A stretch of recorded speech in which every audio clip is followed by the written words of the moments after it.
So മക്കളെ നമ്മൾ അടുത്തൊരു ക്വസ്റ്റ്യൻ നോക്കുവാണ്.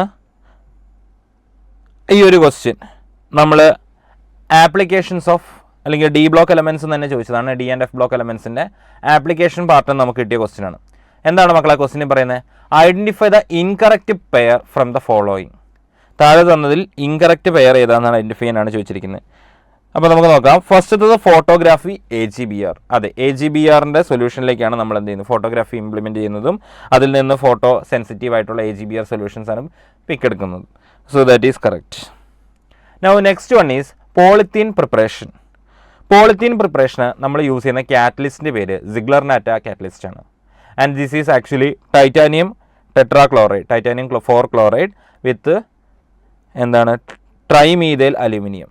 ട്രൈഈഥൈൽ അലുമിനിയം യൂസ് ചെയ്യാറുണ്ട്, ട്രൈമീഥൈൽ അലുമിനിയം യൂസ് ചെയ്യാറുണ്ട്, ട്രൈമീഥൈൽ അലുമിനിയം. അപ്പോൾ ഈ പറഞ്ഞിരിക്കുന്നത് ആക്ച്വലി സിഗ്ലർ-നാറ്റ കാറ്റലിസ്റ്റ് ആണ്. And it is used for the polythene preparation. That is true. അടുത്തത് ഹേബേഴ്സ് പ്രോസസ്. ഹേബേഴ്സ് പ്രോസസ്സിൽ ഉപയോഗിക്കപ്പെടുന്ന കാറ്റലിസ്റ്റ് ഏതാണെന്ന് വെച്ച് കഴിഞ്ഞാൽ it is iron only. Haber's പ്രോസസ്സിൽ നമ്മൾ ഉപയോഗിക്കുന്ന കാറ്റലിസ്റ്റ് അയൺ ആണ്. That is also true. അപ്പോൾ നമ്മുടെ നാലാമത്തെ വന്നിരിക്കുകയാണ്. Last one is walker process. അപ്പോൾ വാക്കർ പ്രോസസ്സിൽ നമ്മൾ എന്താ ചെയ്യുന്നതെന്ന് വെച്ചിട്ടുണ്ടെങ്കിൽ PtCl2 അല്ല, വാക്കർ പ്രോസസ്സിൽ നമ്മൾ യൂസ് ചെയ്യുന്നത് PdCl2 ആണ്. PdCl2 ആണ് നമ്മൾ യൂസ് ചെയ്യുന്നത്. അപ്പോൾ അവിടെ നടക്കുന്നത് ആക്ച്വലി റോങ് ആണ്. ഇവിടെ തന്ന പ്രകാരം PtCl2 എന്ന് പറഞ്ഞത് റോങ് ആണ്. And this is consider as the incorrect pair among the following. So നമ്മുടെ ആൻസർ എന്ത് വരും മക്കളെ? ആൻസർ 4 ആണ് നമുക്ക് കിട്ടുക.